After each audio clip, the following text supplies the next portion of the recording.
দেখি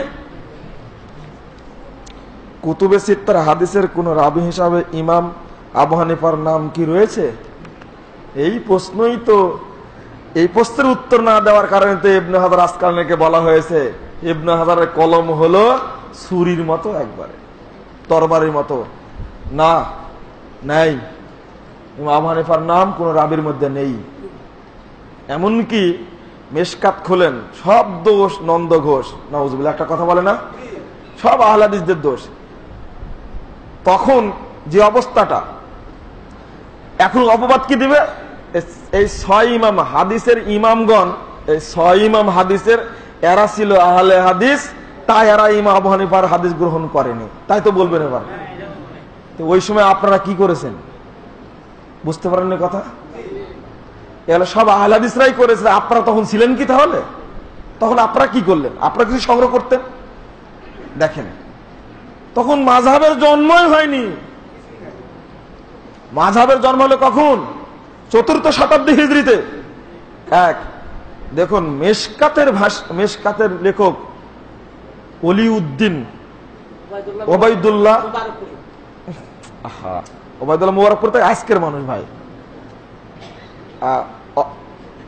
ওলিউদ্দিন আত-তিবরিজি তার নাম। তিনি মেশকাত সংকলন করলেন, ভূমিকায় কিন্তু ইমাম বুখারী, মুসলিম থেকে শুরু করে নিয়ে ইমাম মালিক, ইমাম শাফি, আহমদ বিন হাম্বল থেকে হাদিসের ইমাম নাম উল্লেখ করেছেন, কিন্তু ওর মধ্যে কিন্তু ইমাম আবু হানিফার নাম উল্লেখ করেননি। এই দোষটা কি আমার? আহলে হাদিসদের। হাদিসের খেদমত যারা করেছে আহলে হাদিসরা, ভালো কথা, আগে থেকে চালু ছিল, এটা একটা প্রমাণ। আবার উল্টা বলে যে 200 বছর আগে আহলে হাদিসরা আসছে, এটা সহ্য করা যায়। বুঝতে পারেননি কথা? হ্যাঁ, প্রত্যেকের নাম হাদিসের রাবির মধ্যে থাকতে হবে, এটা কি শর্ত?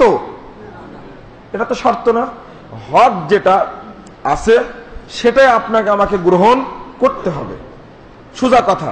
হ্যাঁ, ইমাম আবু হানিফা রাহিমাহুল্লাহ হাদিসের ক্ষেত্রে খেদমত ছিল না, অল্প খেদমত ছিল ইমাম মালিকের ক্ষেত্রে, তার চেয়ে বেশি খেদমত করেছেন ইমাম শাফি রাহিমাহুল্লাহ, তার চেয়ে বেশি খেদমত করেছেন ইমাম আহমদ বিন হাম্বল রাহিমাহুল্লাহ, এরপরে বেশি খেদমত করেছেন পরের যুগ ইমাম বুখারী, আবু দাউদ, নাসাঈ, তিরমিজি, ইবনে মাজাহ। তারা আস্তে আস্তে আস্তে আস্তে খেদমতটা বেড়েছে।